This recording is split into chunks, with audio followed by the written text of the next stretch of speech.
ambulance! But not for me!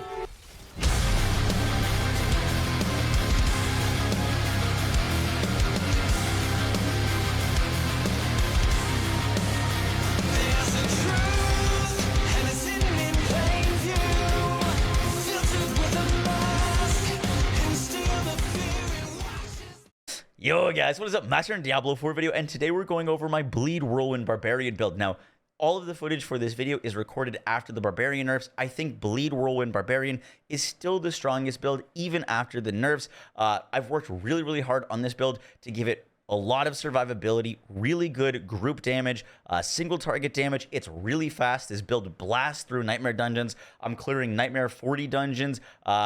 Just basically doing all the content, and the biggest limitations to this build is the gear. If you're willing to grind and look for better pieces and min-max, this build has really no limits. I hope you guys enjoy the video. We're going to be going over everything you need to know. Let's get right into it.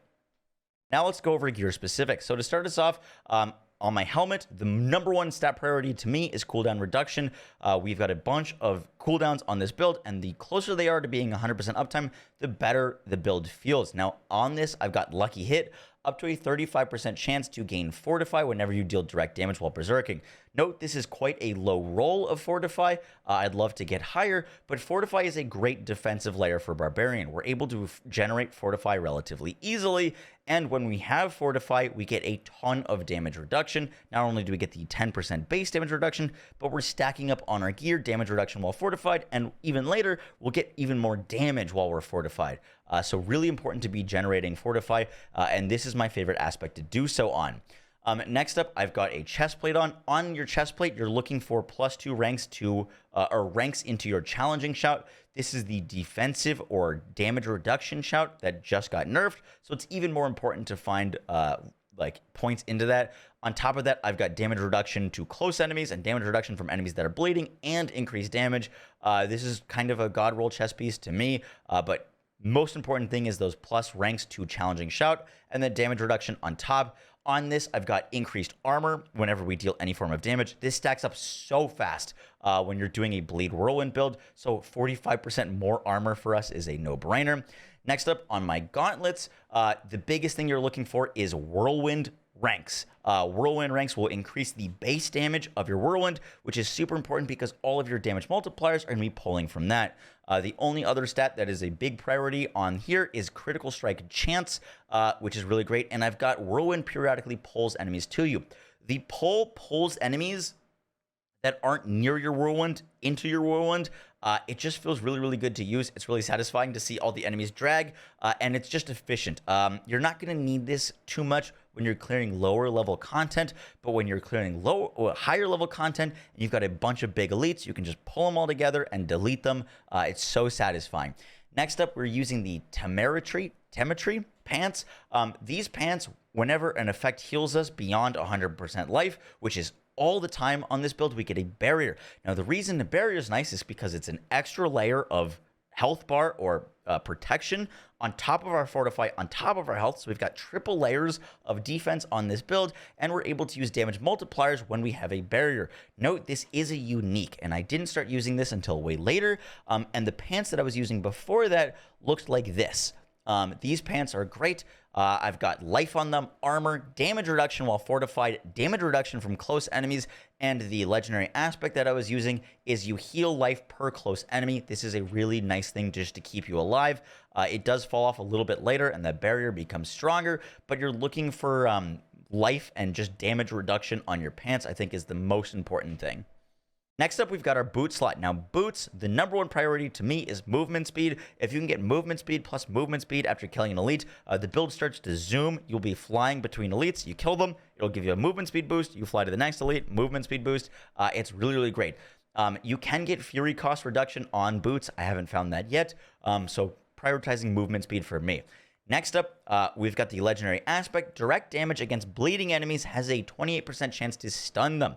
Now, we are bleeding everything, and one of the biggest defensive layers in this game, on top of defense, on top of health, on top of barrier, is crowd control. If enemies cannot hit you, it improves our survivability, and when you jump into a pack, stunning half of the enemies in it while you're spinning is going to increase your survivability and let those defensive layers work even better for you. So I love going this aspect. I love going for stun. And we can pair that with a weapon. Stunning a bleeding enemy deals a percentage of their total bleeding amount to them as physical damage. This just makes these beefy hits to enemies because they'll start deleting all the bleed that they have built up. It feels really, really good. We'll talk more about that in a second once we get to our weapons. Next up, we've got our weapons. Now, understanding what stats to go for on your weapons will make a massive difference in the damage that you output. Now, what I have here is what I believe to be basically a perfect sword. The damage multipliers are not all created equal. Vulnerable damage is one of the best damage multipliers because it is multiplicative with everything else. Same with strength, same with crit damage. These are the three best multipliers that you can get on a weapon. On top of that, you're looking for a conditional damage. Now, there are a ton of conditional damages in this game. Damage to slowed, damage to bleeding, core skill, damage to close, damage to injured. All of these things that are conditional are additive with each other. And so when you're picking an additive conditional, you want things that are going to be applying to both mobs and to bosses. So core skill damage, damage to close, damage to bleeding are probably the best conditionals that you can grab on this build because, for example, damage to slowed is good, but you're not going to be slowing a boss. So vulnerable, crit, strength, and then a conditional, aka close, core, are going to be the best things to look out for. So on my big weapon, I've got close, core, vulnerable, and damage while berserking. Not perfect, but it's good enough. We're stacking up crit damage to vulnerable enemies over crowd control because we can make every enemy vulnerable. Can't make bosses crowd controlled as consistently. On my sword, vulnerable, crit, damage to close, core skill, and then we're using the aspect whenever you deal direct damage while berserking, inflict 20% to 30% of the base damage dealt as additional bleeding. This makes the build feel even better. We've got so much bleed. Enemies are going to be ticking for thousands of bleed damage, and you can just hit them and run away. Next up, I've got the deal increased damage while you have a barrier active. Now, this is a multiplier that's a pretty good one, and you can use it when you get these temerity pants. However, until you get these uniques, you can't use that barrier. And so I was using this aspect, which I absolutely love. Stunning a bleeding enemy deals 38% of their total bleeding amount to them as physical damage.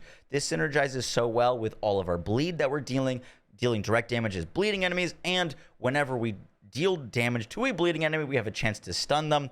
When we're stunning a bleeding enemy, when we do that, we trigger a bleed explosion, basically, and I would use this until you get these pants, just because this is a little bit more often active, and it'll be a multiplier for all of our damage, so it'll lead to more bleed damage, for example, while we have a barrier. But use this until you get these unique pants. This combo, these three combos, really, really nice. Lastly, we've got our weapon. Big weapon, vulnerable, close, strength, damage over time. Each point of fury you generate while at maximum fury grants your next core skill 60% increased damage, and its snapshots. Lastly, for these, for rings, same deal, crit damage, crit chance, vulnerable, and if you can get resource generation, which I have here, that is fantastic. Crit damage, crit chance, vulnerable, resource generation. For our aspects, we're using the shout cooldown and the shout fury. And lastly, for the amulet, the most important things to look for here are cooldown reduction and damage reduction while fortified. If you can get those, you're good. The other massive thing that this can roll is +2 into your defensive skills. I haven't found one with all of that, but getting even more damage reduction and more resource generation from our defensive skills will be really, really great. Next up, we've got our expertise. Now, we are using the two-handed sword expertise. 20% of the direct damage you deal is inflicted as bleeding damage over 5 seconds, and you deal 30% increased bleeding damage for 5 seconds after killing an enemy. Our bleeds go kind of crazy on this build. This is great. And then we're using the two-handed axe expertise in the technique slot. If this doesn't make sense to you, the two-handed sword expertise will automatically be applied if we're using a two-handed sword to Whirlwind. So you're going to want to set Whirlwind to use your two-handed slicing weapon. The axe expertise is a technique which you can use or benefit from while not using an axe. So you're slotting this to not use an axe but benefit from it, and it's going to increase your damage to vulnerable enemies, which is, once again, one of the best multipliers for this build. here is my skill tree. Note that I did not level with Whirlwind. Whirlwind is not a good leveling skill because it doesn't do good single target damage. I leveled with Rend, and I will have a Rend build leveling guide in my Discord if you're interested in that. But we're using Lunging Strike because it doubles as a movement skill, and you can lunge from pack to pack. Next up, we've got Whirlwind, and the big choice with Whirlwind is, do we want to deal more damage after 2 seconds of channeling it, or do we want to do 40% of its base damage as bleed? In practice, this feels way better because you can spin through enemies and they'll die to your bleed as you're passing through them. Versus this, I found was like significantly higher damage, but it felt like I was having to spin on enemies longer and it was slowing down my clear speed. So I personally really like the bleed damage. Next up, we've got the pressure point lucky hits. Lucky hits to make enemies vulnerable is really important. This is an absolute must-have because until we get into our Paragon board, this is our #1 way of making enemies vulnerable. Next up, we get to our shouts. Now, we are using a triple shout, and I'll talk about shout priority in a second. But note that all 3 shouts are really important. The one that you have the most points into depends on what kind of content you want to be running. For example, I really like solo pushing nightmare dungeons, the hardest content in the game. And so for me, getting my damage reduction is really high is really important. However, if you're blasting lower tier world activities or things like that, getting increased damage is really great with pumping points into Warcry, or getting increased resource generation and movement speed is also really great with Rallying Cry. So depending on what kind of content you want to do, I have 5 points into Challenge and Shout for the damage reduction increase because I like doing that harder content, but you could easily take these points and then put them into like the increased resource generation with Rallying Cry if you wanted to, or increased damage for you and your allies if you're like just blasting content. Next up, we've got Booming Voice. This increases our shout skill effect durations, and we heal per active shout. This heals us and our teammates. It feels really good to also be really helpful in groups and keep your teammates alive with constantly keeping them regenning their health.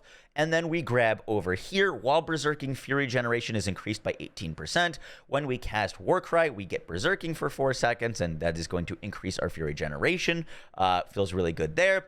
Next up, we're going Pit Fighter, increased damage to close enemies and distant damage reduction, plus 9% increased crit chance to immobilize, stunned, or slowed. Now, the key here is slowed because when we bleed enemies, they get slowed. And so everything that we touch, we're going to get more crit chance against.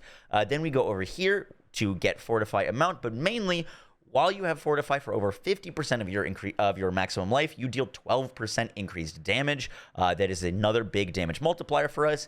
Then we grab the while using 200 weapons, you deal increased critical strike damage. And then we've got this node. Now, this node is fantastic. Heal for 9% of your maximum life for each 100 Fury spent. Note that my Whirlwind currently, as is with my resource cost reductions, is 40 Fury per second. So I am deleting Fury while spinning with Whirlwind, which means I'm constantly going to be healing for my life, and the more Fury I'm spending, the more I'm healing. On top of that, that pairs really well with the Wrath of the Berserker. Now, this is going to give us Unstoppable, which is another source of survivability and not getting CC'd. It's going to give us movement speed, Fury generation, and increased damage, which is so good. Now, this node is really important. While Wrath of the Berserker is active, every 50 Fury you spend increases the damage bonus by 25%. Note that my Whirlwind costs 40. So as I'm spinning, I'm increasing my damage and increasing my damage, and you want to be able to spin the entire duration of Wrath of the Berserker, which is where you're going to get your highest damage numbers, is towards the end of this duration. The end of this duration was going to give you your biggest damage numbers because you'll have spent as much Fury as possible, and that pairs really well with the core skills deal increased damage but cost more Fury. We're going to get more damage bonus out of this because we're spending more Fury. Lastly, we've got our Paragon board, and with my Paragon board, I prioritized making my character feel good. I wanted permanent uptime on my shouts. I wanted movement speed. I wanted higher damage. I wanted to be able to generate a ton of Fury, and so this is how I laid out my board. So to start us off, the first glyph you're going to use is the Wrath glyph. This gives skills that critically strike generate 3 Fury. Note, we're scaling a lot of our damage off of being able to spend Fury, and it also gives us 27.3% critical strike damage with core skills. A fantastic multiplier for us. Putting it in the first one is really great because there's a bunch of dexterity that you can grab relatively easily. And then we move up to the next board. Note I grabbed both of these, the armor and the strength, for a little bit more survivability and damage. Next up, we go into the War Master board, Weapon Master board. Now, the Weapon Master board is good because it's got the Hunter Killer node. Every character in the game has one board with the Hunter Killer node. I think it's fantastic. It's going to give you damage to elites and movement speed after killing an elite, as well as more damage to elites, movement speed after killing an elite, movement speed after killing an elite, and damage to elites. This cluster is just really, really nice to have. And once again, we want the character feeling good. We want to be moving fast. We want to be killing those elites and bouncing between them to clear the fastest content. Next up in here, we've got the Marshal. After casting a shout skill, the active cooldown of every other shout skill is reduced by 1.2 seconds. This is going to give us more uptime on our shouts. Here is really great because there's in this node with this orientation, there is enough strength to fill that 40 strength requirement, which is pretty hefty. We're also grabbing more armor and strength there, and also more physical damage and strength there. Good stuff. Next up, we're going to go over to the Decimator board. Now, Decimator does have the legendary effect. Two-handed slashing weapons have a chance to make enemies vulnerable. I do plan on picking that up eventually. However, it's not a priority right now because I make enemies vulnerable just enough. I felt like I didn't really need this, but we're here to put in the disembowel glyph. For every 5 willpower within reached, you deal increased bleeding damage. So we've got a bunch more physical damage over time. However, what we're really using this for is killing a bleeding enemy has a 10% chance to reduce the cooldowns of your non-ultimate active skill cooldowns by 1 second. This, when we jump in a group of enemies and there's 20 enemies and we kill a bunch of them, we're getting seconds back, precious seconds back on our shouts. Our shouts are our survivability, they're our damage. So this disembowel plus the Marshal makes using shouts feel really, really great. We've also got a bunch of vulnerable damage nodes in here, which make up, in my opinion, for not using the vulnerable glyph, which I originally did have socketed. The vulnerable glyph got nerfed a ton, and so we're grabbing all of these vulnerable nodes. We're working our way up here.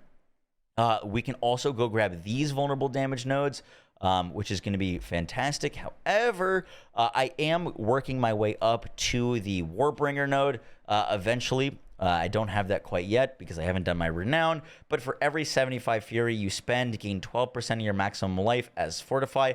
We're doing 40 fury a second, so we're going to be fortifying constantly, and I'm thinking that this is going to not only lead us to more survivability, but might be able to drop the fortify aspect on my gear. I say might, and open up another aspect slot, but this is just going to be another layer of survivability, which, note, in our board we've gone for a lot of damage and strength things and killing elites, so going for some survivability up there next. I'm gonna grab that survivability, and then I'm gonna go for vulnerable. I'll have another updated video once I have level 100 and like a full Paragon board spec'd out, but I don't want to tell you what my full rest of my Paragon board is gonna be because who knows what they're gonna change and nerf in the future. So yeah, if there are any more changes or once I get to level 100, I will update this, but I'm gonna be going up to the Warbringer board to get this fortify, and then we also on our way there are going to get the damage while fortified, fortify generation, damage while fortified, damage while fortified, damage while fortified, fortify generation, more survivability, more damage, more survivability, more damage. Just really, really good stuff.